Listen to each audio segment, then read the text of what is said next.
Hey guys, Colin Drew here with the Tiger Anglers Bass Fishing Team for your HTC area fishing tip. Today I'm going to talk to you about fishing a cold water jig. Some of the things we are going to show you today are the type of line you need, along with the rod you will use, also the structure for best results, and the pace at which you need to fish.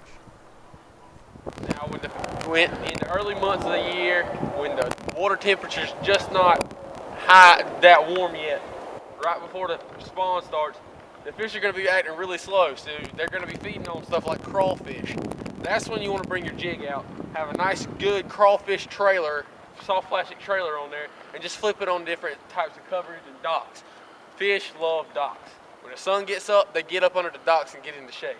Alright, and you want to use like a 65-pound braid, because the braid it has a lot more sensitivity, and those fish are they're not going to just, like in the summer months or late spring, where you're fishing beds and stuff, where they're just hammering your baits. They're not going to be doing that. They're just going to be picking them up and swimming off with them. So you want to have something where you can really have a good feel.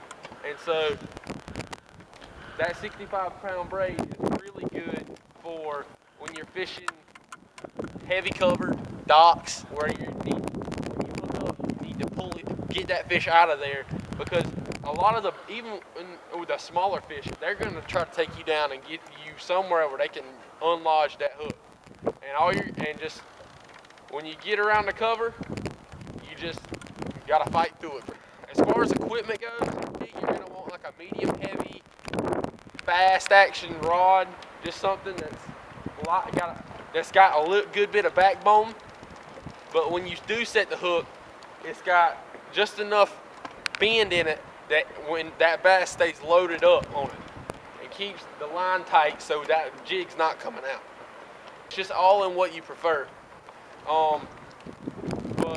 the fish, it's gonna stand up, it's gonna drag across the bottom, and when it sits there, it's gonna stand up, and that crawfish is gonna stand there like a crawfish when he's in fight or flight mode, pretty much.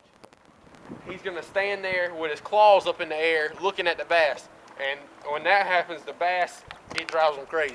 And so they're just going to jump all over that. Get around the cover, you just got to fight through it pretty much. Just either hop it over or even pull it right through the center of it. That's going to be your best bet, because that's where the fish are going to be. They're going to be sitting on that cover, trying to stay in a general area and stay still and get out of the current.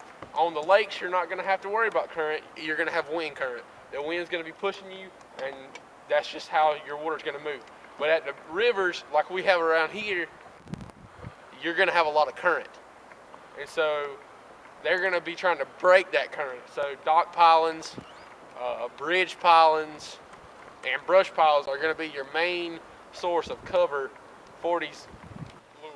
Now, as far as flipping docks goes, when you're flipping a bridge piling or a dock piling, you're going to want to get as close to that piling as you can, because bass like an easy target. So if you pitch that jig across through the water and hit that and make it run down the side of that piling, that bass is going to see it dropping down that piling, and they're going to pin it against that piling and grab it and rip it out and just rip it out. And it makes it easier on them, and so they'll most of the time hit it on the initial fall, which makes it easier on us.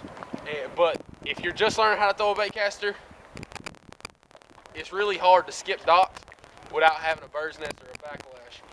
And what you want to do when you're skipping, you just want to have a fluid swinging motion, and just imagine it sliding across the top of the water, and most of the time it'll do just that and slide right up in there.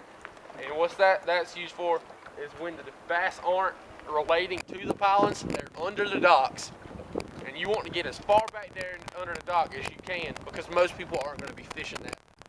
You're going to have a leg up on the guy that can't skip, because you can get in the back of that where he can only get in the front of the dock.